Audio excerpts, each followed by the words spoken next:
प्रेमाची गोष्ट या मालिकेच्या आजच्या भागात आपण पाहणार आहोत की मुक्ताला रॅशेसचा खूप त्रास होत असतो आणि त्याच वेळी तेथे सागर येतो आणि सागर मुक्ताला म्हणतो की तुम्ही काम का करताय, किती ॲलर्जी वाढली आहे, थांबा मी तुमच्यासाठी बर्फ घेऊन येतो.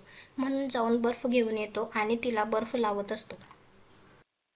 बर्फ लावून देताना सागर मुक्ताला म्हणतो की मगाशी आदित्य जो काही वागला त्याच्याबद्दल तुम्ही वाईट वाटून घेऊ नका, त्याच्याबद्दल मी सॉरी म्हणतो. तर मुक्ता म्हणते आजकाल तुमचं सॉरी खूपच स्वस्त झालंय. तर सागर म्हणतो की ते फक्त तुमच्यासाठी. मला जगातील प्रत्येक सुख तुम्हाला द्यायचंय, तुम्हाला कायम मला आनंदातच बघायचंय आणि त्यासाठी मी काहीही करू शकतो. असं म्हणल्यानंतर दोघं एकमेकांकडे बघतच राहतात. दुसऱ्या दिवशी सकाळी मुक्ता सईला तयार करत असते आणि सईला सांगते की आज सगळा डबा संपवून यायचा आहे. तर सई म्हणते की माझी मुक्ताई इतकं टेस्टी जेवण बनवते की डबा उरतच नाही. त्यानंतर मुक्ता म्हणते की तुला बापू सोडतील आज शाळेत. तर सई बाय म्हणून निघून जाते. मुक्ता रिपोर्ट बघते, त्यात तिला समजतं की तिला केमिकल रिॲक्शन झालं होतं. तेव्हा स्वातीताई येतात. त्यात तिला विचारतात की मुक्ता तू चहा घेणार का, मी बनवत आहे. तर लगेच मुक्ता हो म्हणते. स्वाती चहा बनवायला किचनमध्ये निघून जाते. तेव्हा स्वाती मनातल्या मनात म्हणते की माझा नवरा काय करतोय हे तुला कळायला हवं तिकडे.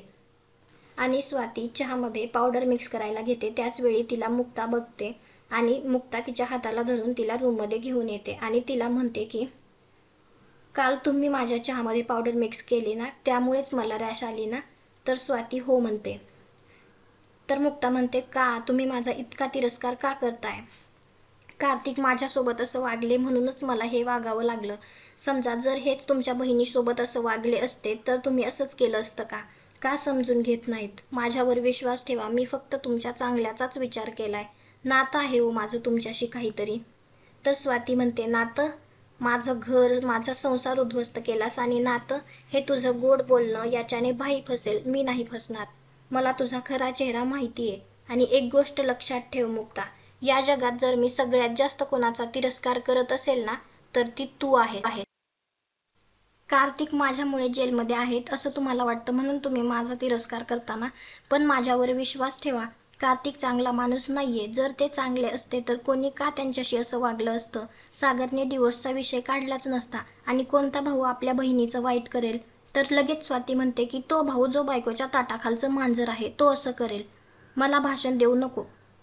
आणि काय करणार आहेस ग, सगळ्यांना ओरडून सांगणार आहेस का की मी असं वागले. कर, तुला तमाशा करायची सवयच आहे. कर तमाशा आणि पाठव जेलमध्ये. इथे कार्तिकच्या आठवणीत रडत बसण्यापेक्षा तिथे सोबत जाऊन राहते. तर मुक्ता म्हणते मला त्रास देऊन तुमचा त्रास कमी होणार आहे का स्वातीताई. जर असं असेल ना तर द्या त्रास, चालेल मला. त्याच वेळी सागरची आई तेथे येते आणि तिच्या हातात ती डबी असते. ती मुक्ताला म्हणते ही कसली डबी आहे ग आणि ही पावडर कोणती. किचनच्या ओट्यात जवळ होती. तर मुक्ता ती तिच्या हातातून घेते आणि म्हणते की ही माझी डबी आहे, चुकून राहिली तिथे. तर लगेच सागरची आई म्हणते की कसली डॉक्टर ग तू, औषधाच्या डब्या अशा ओट्यावर ठेवतेस, किती निष्काळजी आहेस तू. तर मुक्ता सॉरी म्हणते. तर लगेच सागरची आई म्हणते की काय कामाची नाही तू, असं म्हणून तिथून निघून जाते. नंतर मुक्ता किचनमध्ये असते आणि सागर पण तेथेच असतो.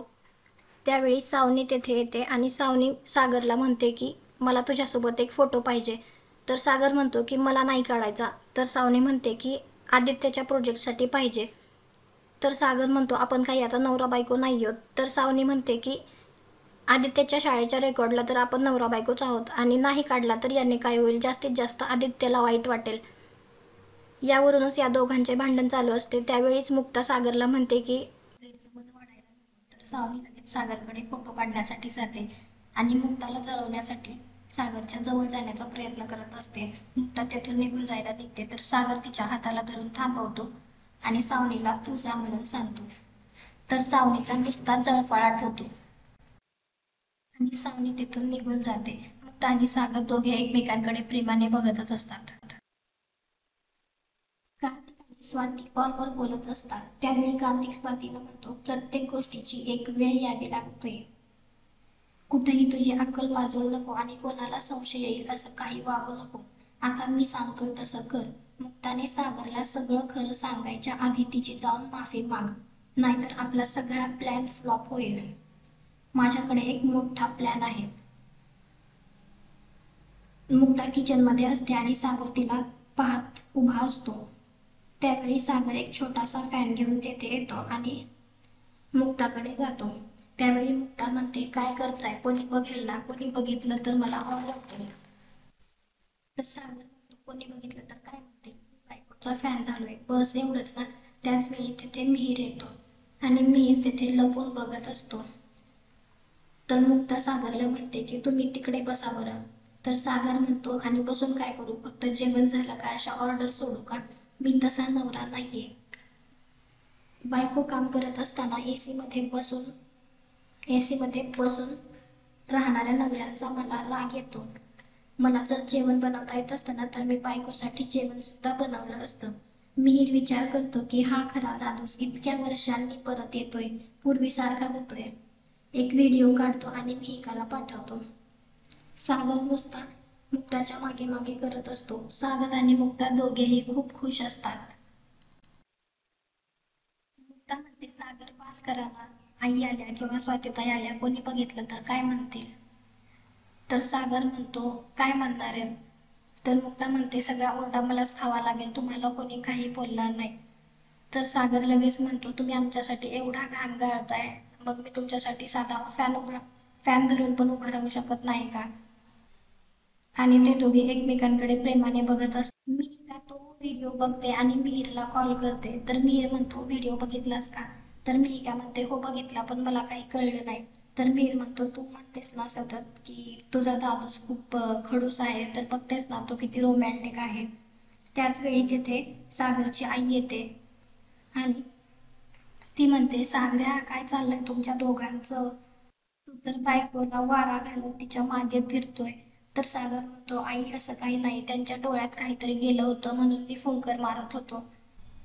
तर लगेच मम्मी म्हणतात, मग काय फॅनने फुंकर घालत होतास का? त्याच वेळी तिथे मिहीर येतो आणि म्हणतो की वहिनीच्या डोळ्यात खरंच काहीतरी गेलं होतं. तर मम्मी लगेच म्हणते की तिच्या डोळ्यात कचरा गेला असेल, पण माझे डोळे साफ आहेत आणि मला सगळं व्यवस्थित दिसतं. त्यावेळी सागर लगेच मिहीरवर ओरडतो आणि म्हणतो की तू इथे काय करतोय? तर लगेच मिहीर म्हणतो, तूच मला इथे बोलावलं होतं ना, तू म्हणाला होता की आपण सोबत ऑफिसला जाऊ. तर सगळे एकमेकांकडे बघत असतात आणि हा भाग येथेच संपतो. पुढील भागात आपण पाहणार आहोत की आदित्य सागरकडे एक चिठ्ठी देतो आणि त्यात लिहिलेलं असतं की मुक्ताला डिवोर्स द्या. सागर ती चिठ्ठी वाचतो आणि म्हणतो की मी ही तुझी विश पूर्ण करू शकत नाही. त्यावेळी आदित्य रागाने बाहेर निघून जातो. मुक्ता आतमध्ये येते आणि सागरला म्हणते की तुम्हाला आता नात्याचं महत्त्व समजायला लागलं आहे. त्यावेळी सागर मुक्ताला म्हणतो की नात्यात विष पसरेल असं मी आता काहीही वागणार नाही. यापुढील भागात काय होईल हे पाहण्यासाठी आपल्या चॅनलला सबस्क्राईब करा.